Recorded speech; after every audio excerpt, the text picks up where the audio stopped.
बिहार में बख्तियारपुर ताजपुर फोरलेन पुल निर्माण कार्य होगा शुरू।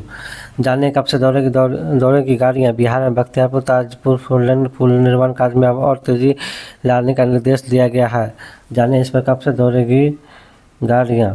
पटना में NH-31 के करजान बख्तियारपुर से NH-28 पर समस्तीपुर के ताजपुर को जोड़ने वाली गंगा पर बन रही फोरलेन पुल सह पहुंच पथ के उत्तरी व मध्य व दक्षिणी भाग में निर्माण कार्य शुरू होने की कवायद तेज हो गई है।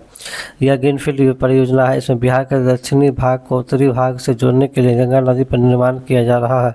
पिछले दिनों पथ निर्माण विभाग के सचिव संदीप कुमार आर पूरक लकट्टी और विशेष सचिव सह Bihar state road development corporation private limited के प्रबंधक निदेशक शीर्षत कपिल अशोक ने परियोजना स्थल का भ्रमण किया। इस दौरान उनकी नाराजगी सामने आई थी। अब इस फोरलेन के उत्तरी और मध्य और दक्षिणी हिस्सों का काम शुरू होने वाला है।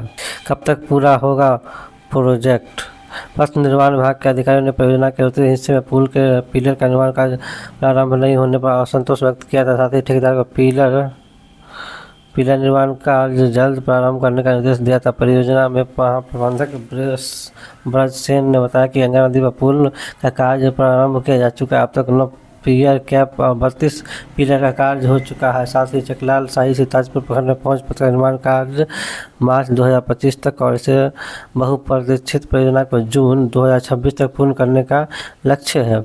फोरलेन पुल सह पहुंच पथ के उत्तरी मध्य व दक्षिणी भाग में निर्माण कार्य इसी साल नवंबर में शुरू हो जाएगा। बाधाओं को मार से जूझती रही परियोजना। बता दें कि बख्तियारपुर ताजपुर फोरलेन का निर्माण कार्य 2011 से ही शुरू हुआ था। 1602.74 करोड़ की लागत से यह तैयार हो रहा था। अब इसकी अनुमानित लागत भी बढ़ गई है। PPP मॉडल के तहत शुरू हुई इस परियोजना को वर्ष 2016 में ही पूरा हो जाना था, लेकिन अनेकों बाधाएं सामने आने के कारण अब तक इसका निर्माण अधूरा है। इस परियोजना का मामला हाई कोर्ट तक जा पहुंचा है।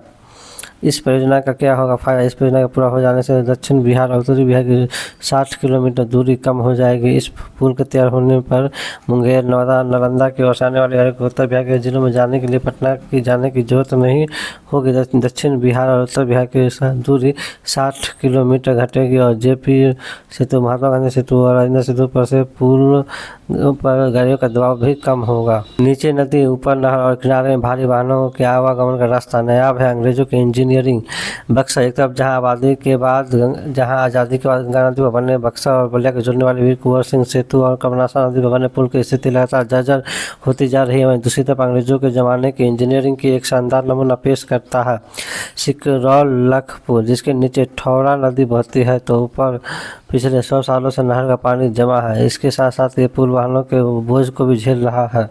नीचे नदी, ऊपर नहर, कमाल की इंजीनियरिंग। सोन नहर प्रणाली को बक्सर मेन नहर शाखा से जोड़ने वाली सिकरौल लख पुल आज भी हैरान कर देने वाला इंजीनियरिंग के साथ शान और मजबूती से खड़ा है। बक्सर जिला मुख्यालय से करीब 40 किलोमीटर दूर सिकरौल स्थित लख पुल अंग्रेजी आर्किटेक्ट का शानदार नमूना है। इसके नीचे ठौरा नदी बहती है तो ऊपर सोन नहर का पानी बहता है, जिससे हजारों हेक्टेयर की भूमि की सिंचाई की जाती है। पुल की दोनों तरफ मोटे मोटे दीवारें हैं। वहीं नहर के पानी को नीचे गिरने से रोकने के लिए पुल के दोनों तरफ मोटी मोटी दीवारें बनाई गई हैं। ईंट से बनी है दीवारें इतनी मोटी और मजबूत है कि इनके ऊपर से भारी वाहनों का परिचालन वर्षों से होता रहा। हालांकि इसका निर्माण कब हुआ इस बारे में अब बता पाना मुश्किल है, लेकिन माना जाता है कि 1920 से 21 के बीच इसका निर्माण हुआ होगा। 85 वर्षीय स्थानीय कन्हैया दास बताते हैं कि सैकड़ों साल पहले अंग्रेजों ने सोन नहर प्रणाली को विकसित करने के लिए यह पुल बनवाया था। पुल से होकर गुजरता है सोन नहर का पानी। करीब 80 बसंत देख चुके स्थानीय बुजुर्ग श्रीराम बताते हैं कि इस समय डेहरी और सोन से बक्सर, डुमराव और इटाढ़ी समेत अन्य स्थानों पर आने जाने के लिए जलमार्ग के रूप में नहर का उपयोग किया जाता है। नहर में नाव चलाई जाती थी, जिससे व्यवसाय के लिए सामान ढोने का काम होता था। इससे वे कहते हैं कि इस समय नहर मार्ग का बेहतर ढंग से रखरखाव भी किया जाता था। यह वजह है कि आज भी ये पुल खड़ा है। उस जमाने का पुल बहुत मजबूत होता है। इस पुल को देखिए ना कि कितना मजबूत है। आजकल तो कुछ ही साल में ढह जाता है। नीचे नदी है, ऊपर नहर और बगल में बहुत भारी वाहन चलता है, फिर भी पुल खड़ा है।